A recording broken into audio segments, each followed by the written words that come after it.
Patrick, you probably want to go back and title it. Okay. Yeah, something didn't work there. It says live on the our screen saving live. Do you see that, Sean? I do. You might want to see if you can stop that and then just kind of start it over.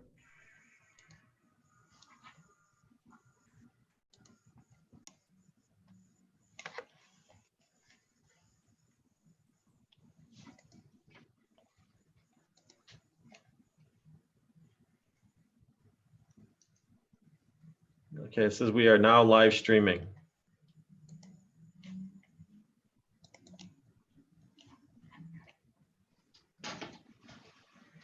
Mr. Chairman, we can proceed. Thank you, Patrick. Seeing at 6 p.m. the July 23rd meeting of the CDL, please come to order. Patrick, would you take roll call, please? Karen Gale, Here. Alderman Weigel, Must be on mute. Alderman Weigel. He's mute. We'll come back. Alderman Haas. He's waving, so I take that as present. Jerry Motter. Present.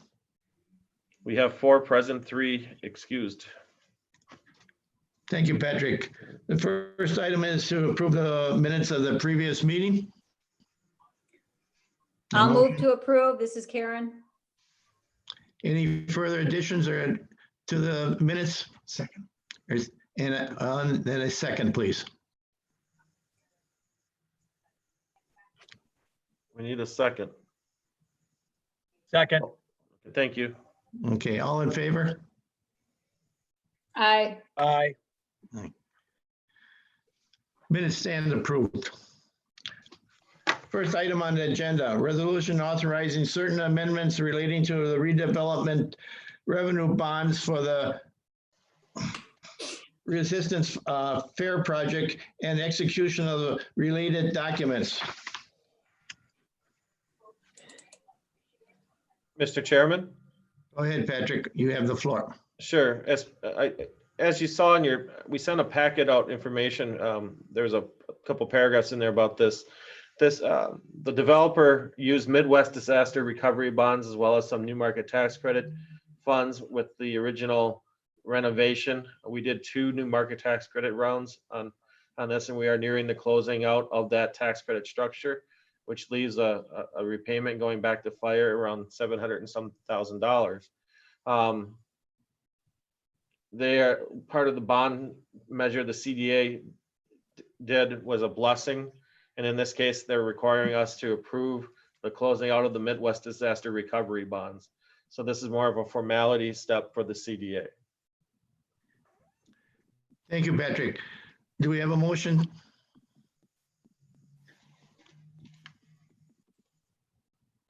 This is Karen. I will move. Thank you. Do we have a second?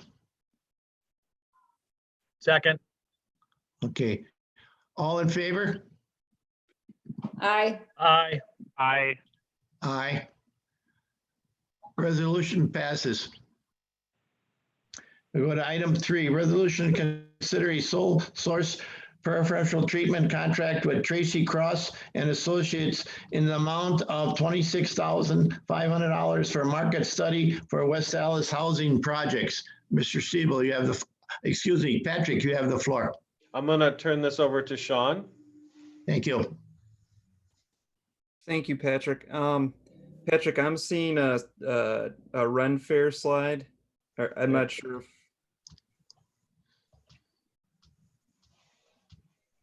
there we go.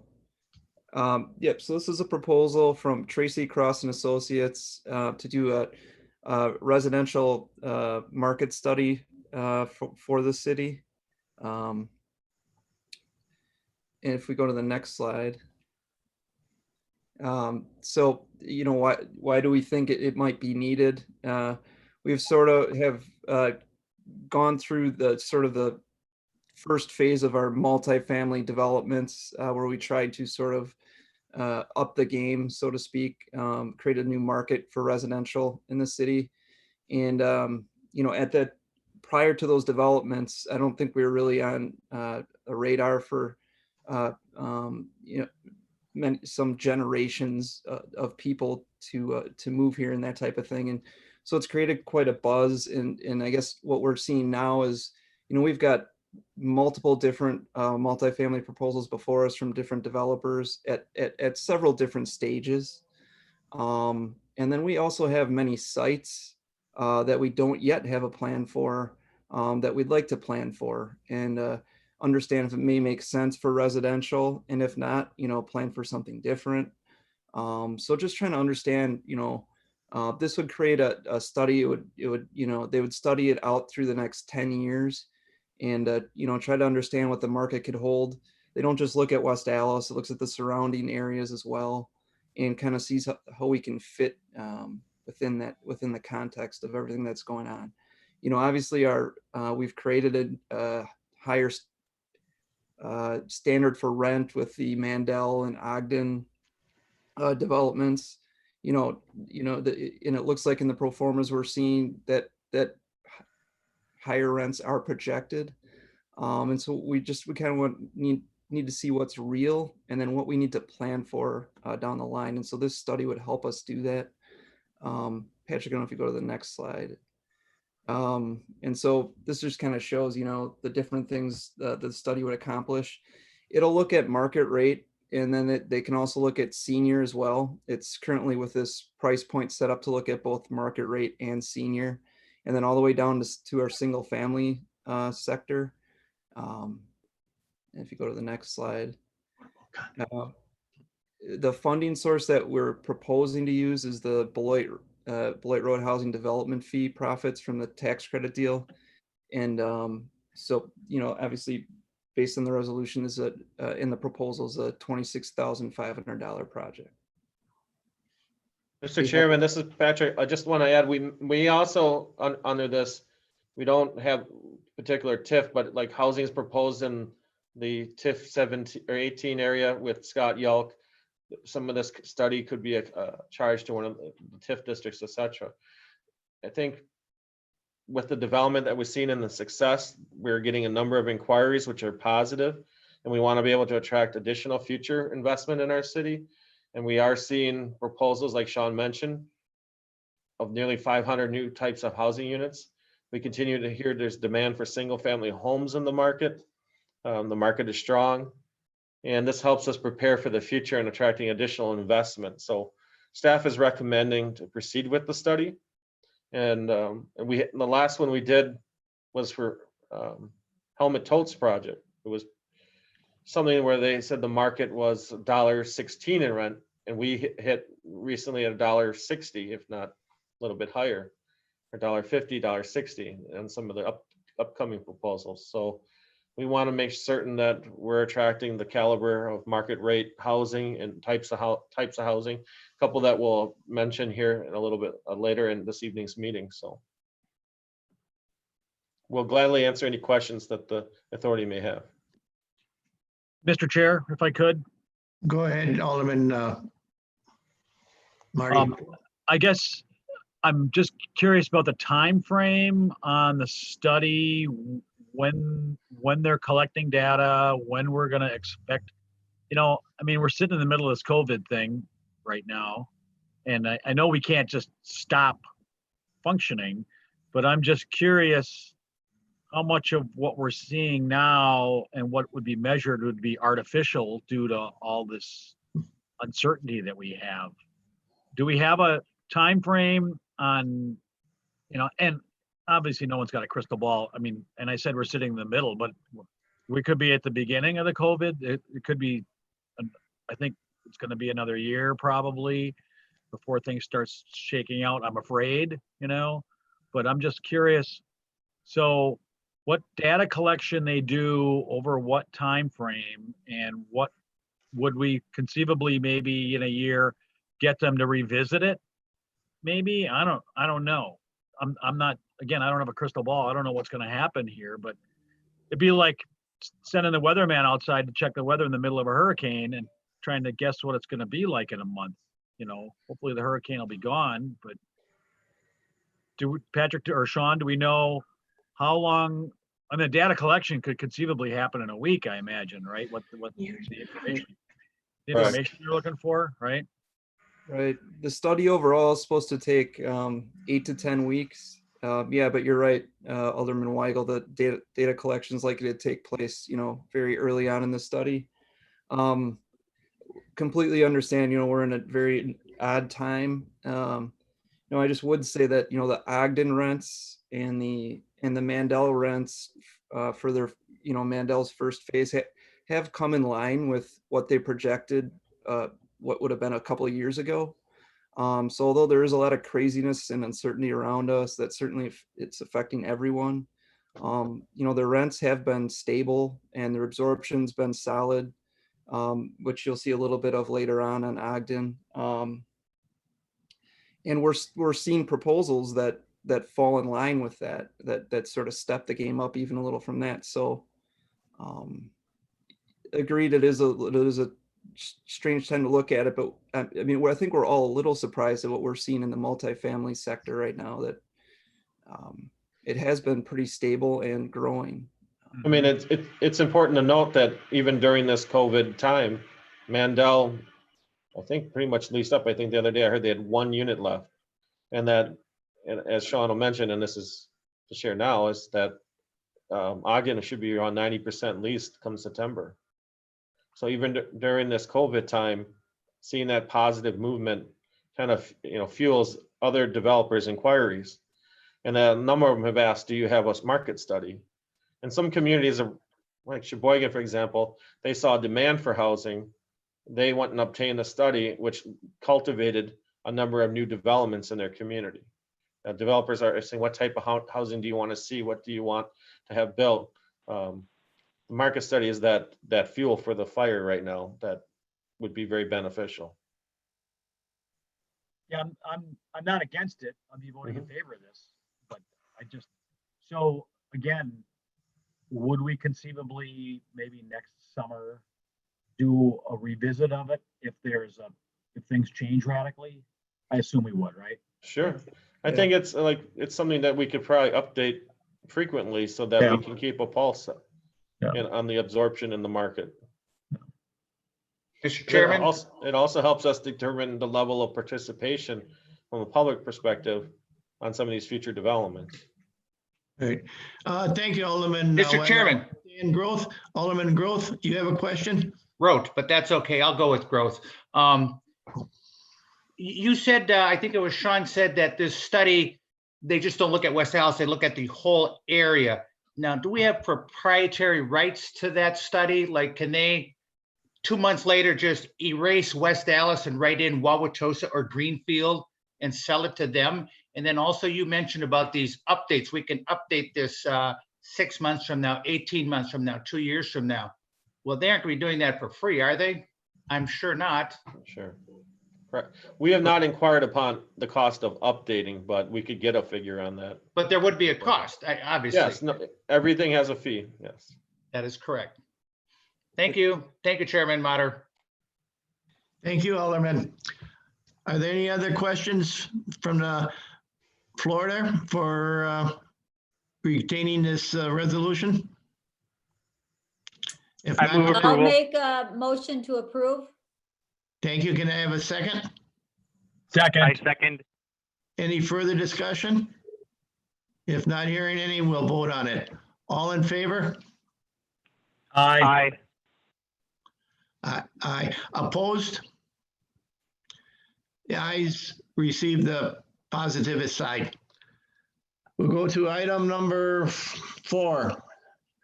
Resolution to consider amendment to professional service contracts up to $8,000 with Concord Group for construction audit service for a review of the hotel development within the Lincoln Avenue West Tax Increment District Financing District. Mr. Patrick, you have the floor. I'm going to actually refer this one to Sean Miller. Thank you, Patrick. This is a resolution to hire a Concord Group to assist in the construction audit for the Holiday Inn Express. It's built over on 102nd and Lincoln. It's near completion on the interior finishes as well. We have a clause in the development agreement that states that we have to have this audit done before we release our MRO back to the developer for the first annual MRO payment. And so this is set up. Concord helped us on the initial construction estimates for this project, so they were a natural fit to sort of do this back end audit of the construction costs. Be happy to take any questions on this. Are there any questions for Sean? Mr. Chair, Go ahead, Alderman Weigel. sorry if this is a newbie question. So exactly what are they looking for? I mean, I think the developer was the builder, right, on this project? Is that why this is here? It's here because when we did the agreement, there's our $1.4 million of MRO that's pledged. And if they saved on construction costs, this is to verify that then we should reduce our pro rata wise the amount of MRO that's been offered, so that there's not a financial benefit to the better of the developer. Right. Okay. Thank you. Any further questions? If not, can I have a motion for the resolution? Move approval. A second? Karen will second. Any further discussion? If not, we'll vote. All in favor? Aye. Aye. Aye. Opposed? Resolution passes. Go to item number 5, resolution consider construction contract with Superior Home Improvements up to $29,600 for replacement of roofs at Beloit Road Senior Housing. Mr. Chairman, I'm gonna just mention that this one would need to be amended. It's actually $34,705 is the amount. Somehow we copied something and it was inaccurate. So I asked for an amendment to that, but each year, our goal on the CIP program or capital improvement program is to improve a roof at Beloit Road. We, the city, it still owns that property on paper. We hired Ogden to do the daily management and maintenance of the site. They don't do the roofs and, just like a commercial property owner.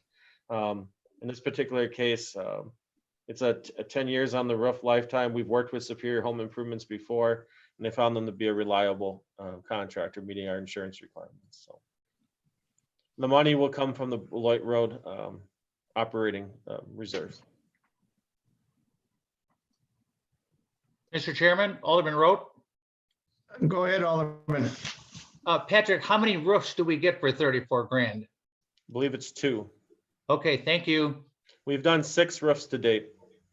Thank you, Patrick. And Mr. Chair, if I may, Go ahead, Alderman Weigel. I mean, I understand low bid, but assuming it's a similar product from Shelter from the Storm, for another $135, we get another 40 years of warranty. Is that worth considering? For that $70 per roof, we buy another 40 years of warranty, and assuming they're still in business in 50 years. I guess I don't know. Yeah. I guess I had our housing rehab person do this, and he's worked with Superior Home Improvements before and found that to be a lot, beneficial. Like I said, just looking at the numbers and the warranty, because the first 10 years, the things will last 10 years anyways. We know that. Right. Any new roof should last 10 years. I like the idea of buying another 40 years. It's not on the shingles. It's just No, on I It's understand just that, on the but- workmanship. yeah. No, I get that, but if it's not installed correctly, Well, I don't know if the roof will last 50 years. Right. Well, Mr. Chairman, Rote. Alderman Groth. I actually do agree with Alderman Weigel on this one. I don't know why we can't send this back to rebid. Maybe we have to find a new friend in the roofing business rather than the contractor that we've been dealing with. Maybe All right. I would like to take a swing with Shelter from the Storm. I would ask that That didn't sound right. we'll bring this back to the next CDA meeting The reason why I just got to make certain that with all the bidding, But they're all the same, they're the same. apples to apples. I get it. Yes. But that, I mean, that just jumped out at me. Okay, that's fine. But Okay, we'll the hold this one to the understanding next is it's meeting. going to then, be Mr. Chairman. held to the next meeting. Thank you, Patrick. We'll go to item number 6, discussion relative to Lincoln Avenue West Tac Interment District, Lincoln Avenue overpass fencing. Patrick? 1 second. Yeah, get caught up. I'm going the wrong way here on the PowerPoint. So Catalyst Construction, and Sean, you can share here too as we present this. The new Holiday Inn is open. They've completed the construction and they are now marketing the outlot for development. The discussion that the developer has presented and development has agreed and it communicated to the Department of Transportation is the fencing that is on Lincoln Avenue is in deteriorating condition, kind of not a good greeting aspect to our city when you come to Lincoln and to visit the hotel. And the developer has had a discussion with the Wisconsin DOT as well as development. But what do we have to do to get this fence replaced? And they've outlined that this fence has a 7-year life left to it, if not longer, with the Department of Transportation budgets. And you know, there are certain costs to do this. And he's asking if the TIF could look at paying or assisting with these costs. And in our discussion with DOT, when we had this discussion, I said, just hypothetically, if the developer or the city or somebody came up with half of it with the DOT, you know, they would have to look at their budgets and things like that. But this is really a discussion for the CDA, is if this is something that you see as pressing that should be addressed. The DOT has no interest in doing this for some time, as you can see here, 2027. There's rust and it's in, as you can see here, very poor shape. You can kind of see this here. Sean, you want to add anything? No, I think you covered it. The one good thing with this proposal is that, you know, DOT would partner on, you know, on the cost sharing aspect of it. Based on what they say it has, I believe, 7 years of life left. They will contribute sort of, you know, minus that amount, which I think we might have a figure of coming up.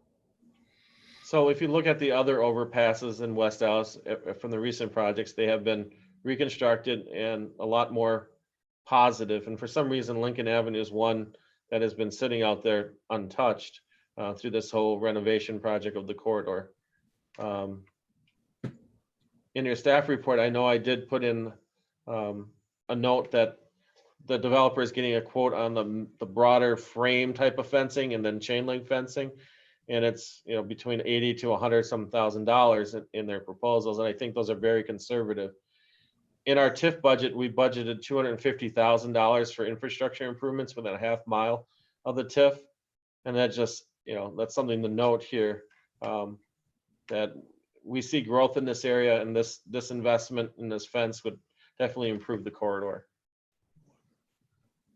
So Patrick, this is Karen. So if the city and the state work together on this, is there an opportunity, because we want it replaced now, that in 7 years when it was on its cycle, that the state pay us back our original cost of half? Since, just saying. Right.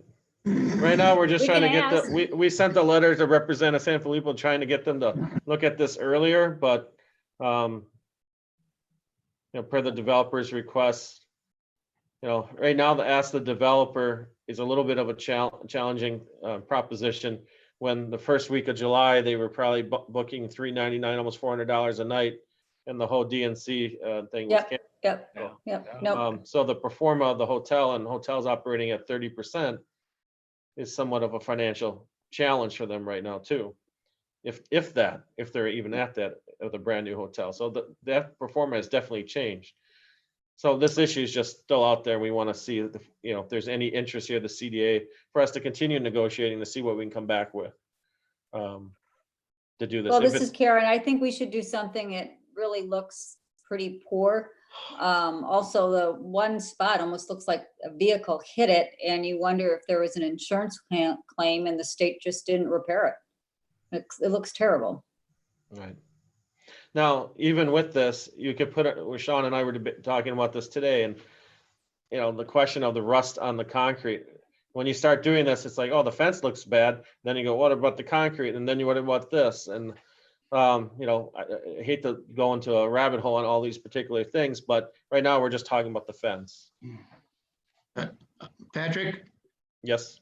I would Mr. recommend that you follow through with this and come up with some definite prices for us so we know exactly what we're talking about. Right. Mr. Chairman, if I may, Go ahead, Alderman Groth. and I know I'm not a member of this committee, but that was just one section of fence you showed. That can be replaced. I know the fence is old. I've looked at that same fence for the last 30 years getting off of Lincoln Avenue, and now we have a new development there. The developer bought it. The same crappy fence was there, and all of a sudden he wants a new one because there's public money available to him. So again, I know I'm not a member of this committee, but I am not in favor of this. Thank you. Patrick, Yes, yes, sir. I would still like you to follow through and come up with some definite costs before we Right. can make any decisions on this. Correct. Right now, it's just the public policy side of it. Seeing if there's interest in doing that and hearing. It sounds like there's a consensus that we continue to negotiate and figure out a means to help get that fence taken care of. I believe you're correct. We'll follow through with it and then see if we can afford it or not. Correct. But we need Mr. some Chair, prices. Mr. Chair, if I could, Go ahead. do we know when that bridge is going to be replaced? We'll look at that too. That's not something that came up in any discussion. They were saying the I life hate- of the fence is 7 years. Yeah, well, the life left in the fence is 7 years. Right. Probably a 40-year fence. Correct.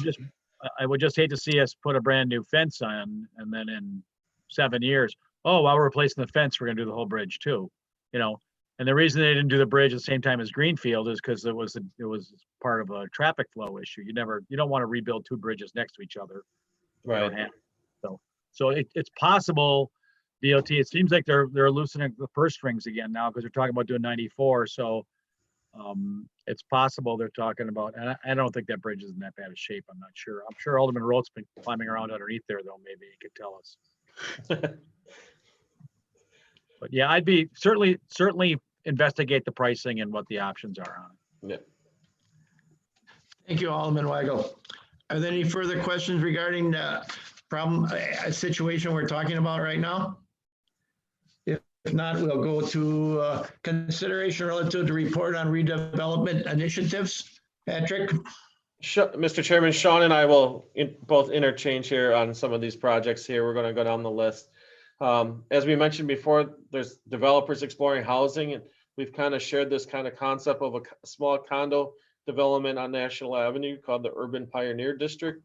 The developer has a number of these properties under control. They have developed some architectural, and I think they're looking to close on the property here in the near future, such as early fall, September, October. So I think you're going to be seeing this project coming forward probably with a TIF request. And we still haven't fully dived into the pro forma yet, but I've seen an early draft of it.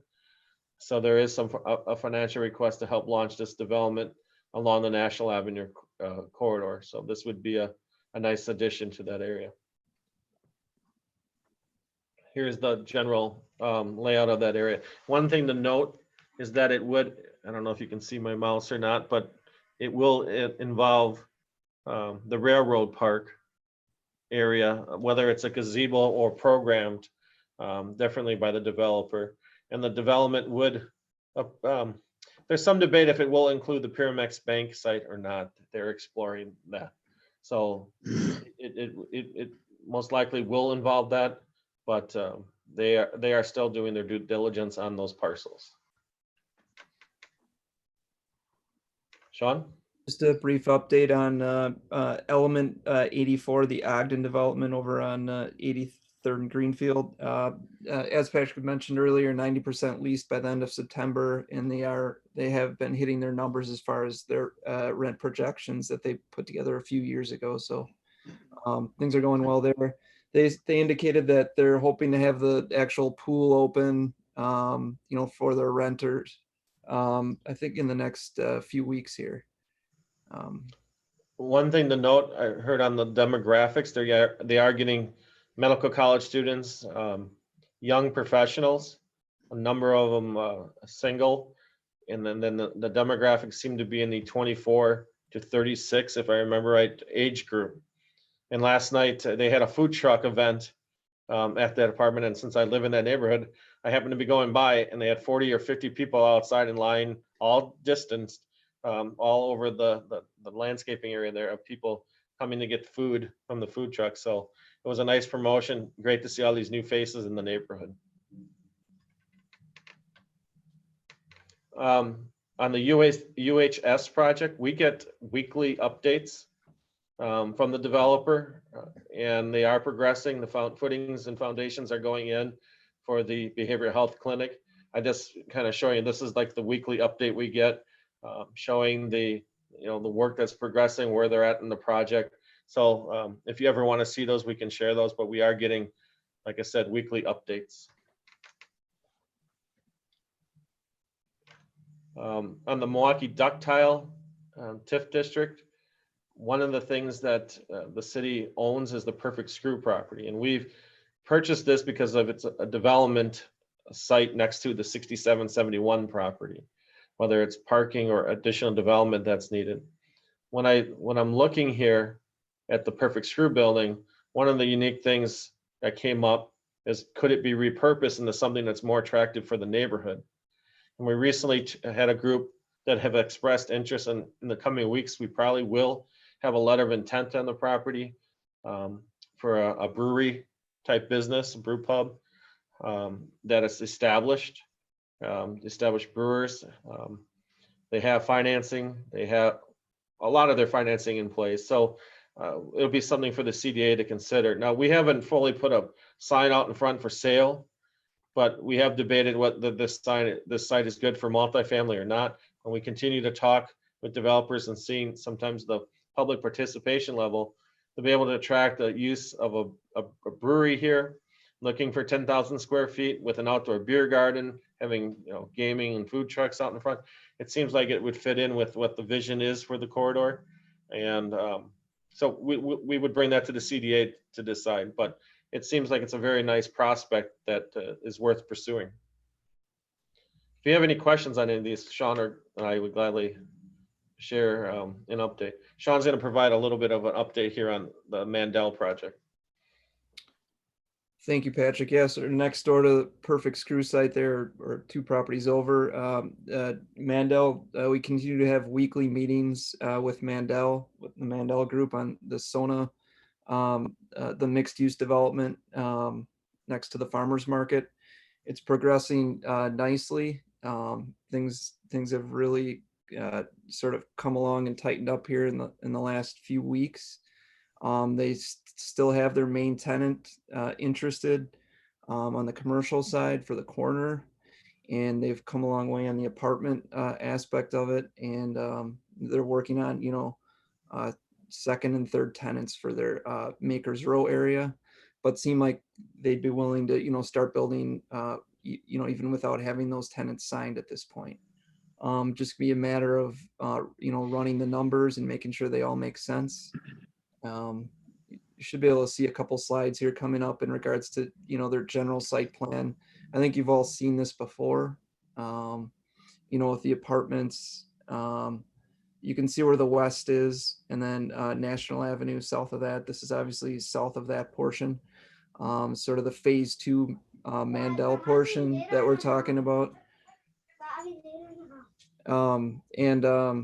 So you can kind of see, as Patrick goes through here, that they're starting to tighten up the layouts. They're looking at the grades and all those things, and they've begun to engage with Zimmerman Architectural Group on the architectural plans. This is a view of what the coffee shop could look like at the corner of the site, immediately adjacent to the farmers market. It would be a combination of retail and space where they actually made coffee, and then some offices for the ownership group. And then you can kind of see they've got a major project team working on this. And so it's gonna be a matter of, running through the numbers and seeing if it all makes sense. The one property the CDA does not hold down there is the Higgins property on the southeast corner of the block, sort of on the corner of 66th and Mitchell. Higgins has an overhead door on the west side of the building that they need access to. They do major things with cell towers and things like that. So they have big semis that come in pretty infrequently, but they do need to get into that building and into the side of the building.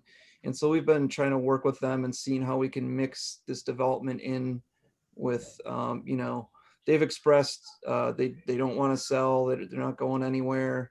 They like their location. And so we have an existing easement with them. And so we're trying to work through you can see this new roadway that Patrick was pointing to there. That would come in off of Mitchell Street. Currently, the roadway is further west, and that was sort of built before this development. And so this would just shift it east, allow for a shared access drive for Higgins and for access for the public into the site. Just one thing to note, this is conceptual. This is not final decision or anything like that. One of the things here that it said bio retention here for the stormwater, which the development in this area is stormwater, not only for this area, but it goes up and also for the west. It comes under National Avenue and we come down into the retention pond that would be in this area. This is just conceptual layout. There's land over here yet. This can move further west to get a bigger development area here for another future building.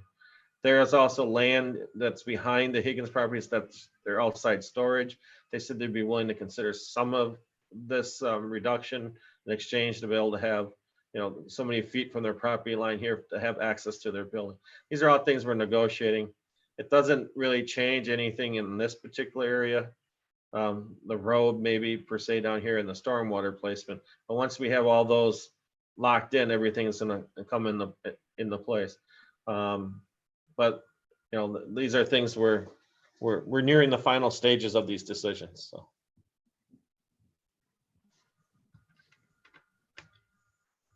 And we bring this to your attention because I know we discussed some possible developments in the area of 102nd and National Avenue. These two buildings just sold for $10.1 million. We knew that they were under contract, but it's good to see that they still believe that there's life in these buildings. So it's a positive sign. Sean?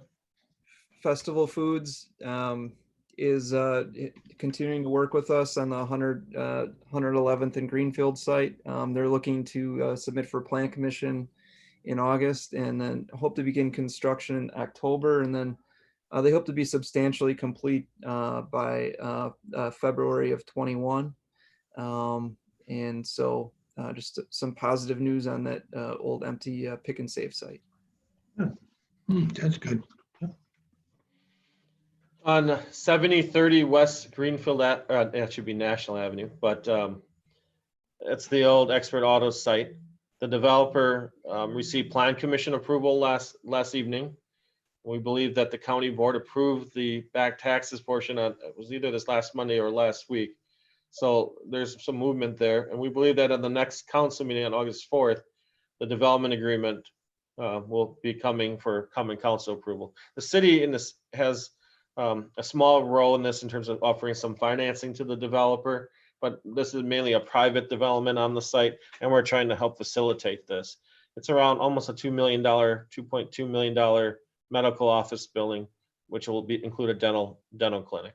I think we have a site plan, and I think we might have no, we didn't have the rendering in there.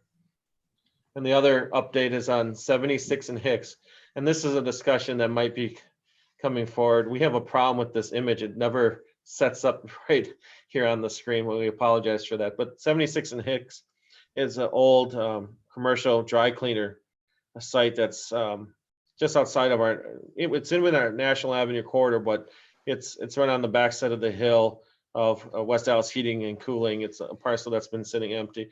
It's received a large part of environmental approvals to be able to be built on the site, and it's currently for sale. One of the challenges on the site is in order to maximize the site, MMSD is requiring that any stormwater, you'd have to put a pond in on this site. So that takes up land space, valuable land space as a landlocked community that we have. So one of the things that we might want to be able to help get a large expanding business to the site is some stormwater assistance to help put stormwater underground under their parking lots. Similar to what the concept to what we did at with the hotel development in order to maximize the land. You know, land is very valuable for us because we are landlocked. So in order to maximize and get the right use, or developers look at other areas that they can expand. But the stormwater here going underground could have around a $200,000 extra expense versus the pond. And that might be something that we might look to help in some way or some capacity. And we're just bringing this to your attention now as this project goes through its due diligence. That's all we have, Mr. Chairman. Thank you, Patrick. Are there any further questions for Patrick or Sean? If not, can I have a motion for adjournment? This is Karen. I'll move to adjourn. Thank you, Karen. A second? I'll second. Alderman Weigel. Thank you, Alderman Weigel. All in favor of adjournment? Aye. Aye. We now adjourned. Thank you all for coming. Thank you. Thank you. Thank you.